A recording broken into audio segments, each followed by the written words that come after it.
The Shepherd organisation could also be putting lives at risk.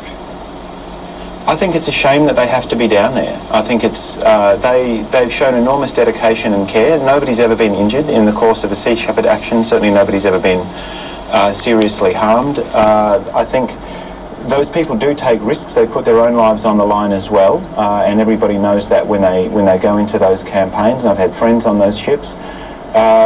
It's a shame that they need to do that. It shouldn't fall to non-government organisations and civil society organisations to do that work. They're doing it because we've got a failure of governance here. We've got a failure of international diplomacy, of the international legal framework, and ultimately a failure of government. That was Green Senator Scott Ludlam there. He was speaking to ABC Television's Michael Rowland.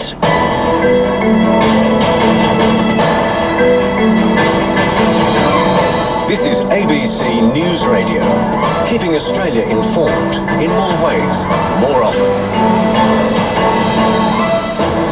Soaring fuel prices have led to continuing protests in Nigeria. According to the organisers, the police used tear gas and truncheons to disperse the demonstrators, who say that the cutting of fuel subsidies will threaten the livelihoods of many people.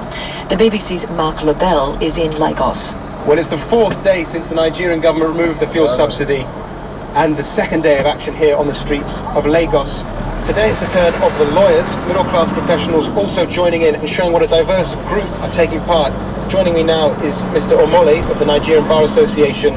How have the fuel subsidies affected you? Since the first day of January 2012, when the federal government said it's removing the subsidy of fuel, Nigerians have been going through a lot of pain. Nigerians have been going through a lot of trauma. And that is why you discover that a lot of people travel, they cannot come back home. Because what they are budgeted for is not enough to bring them back to their place of work. And that is why when you go to the market today, everything has jumped up. There is an inflation. And the government keep on telling us that we should tighten our belt. We have been tightening our belt. But the government's argument is that to tighten your belt in the long term, you have to get something like this, which is just bad economics. That is not true, because we have had these stories in the past. Several times they have told us this story, and nothing has come out of it. So the issue of removing the fuel subsidy, you say, is one of human rights? It's one of human rights, because what we are saying is that you cannot take away our food from us. You cannot take away our accommodation from us. Our education, they are taking it away from us, and we say no to it. And if they continue, as they are suggesting that they will, and they don't reverse their decision, what happens next? If the government refuses to reverse its decision, then there is a problem. There is going to be a deadlock, because majority of Nigerians have spoken. We are in the majority, and we are taking our decision. Let it stand. Mr. Omole, thank you very much. You will be having your say. If things aren't resolved by Monday, there will be a general strike where airports, hospitals, schools will all be closed down here in Nigeria as the government and the protesters of all sorts head towards what looks like quite a severe standoff. And that was the BBC's Mark Lebel, who is in Lagos in Nigeria.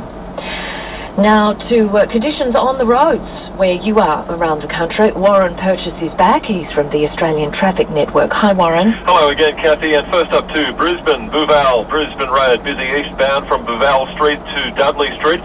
Mount Gravatt Creek Road is a little under speed, northbound from Cavendish Road, and down to the Gold Coast, where we've had an accident heading towards Brisbane at Yatala. It's still working on a car and motorcyclist down on Business Street and Ant Road.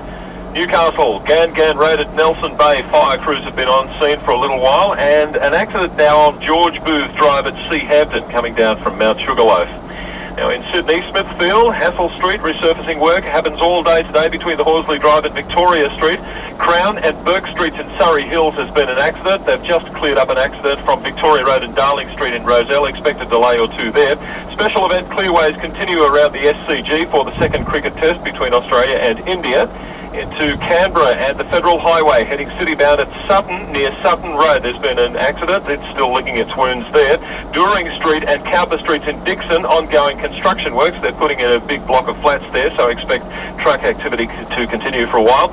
In Melbourne, St Kilda East and Balaclava Road, there's been a westbound accident at Orong Road. Docklands, Footscray Road, Dynon Road, the outbound entry ramps restricted to about 40 kilometres per hour, and they're going to be again closed from noon till 8 today, we're hearing.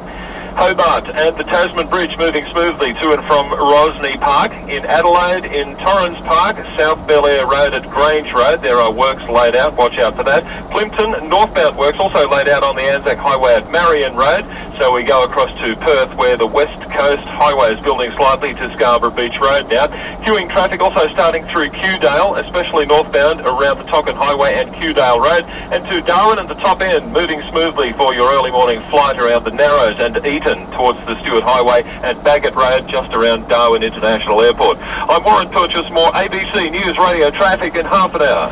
Thanks for that, Warren. Kathy Bell on ABC News Radio this morning. It is Friday, the 6th of January. It's good to have your company. This is ABC News Radio. Budget cuts lead to a shift in US military strategy.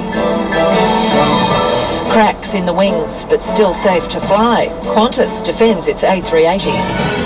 And 70 dead amid escalating violence in Iraq.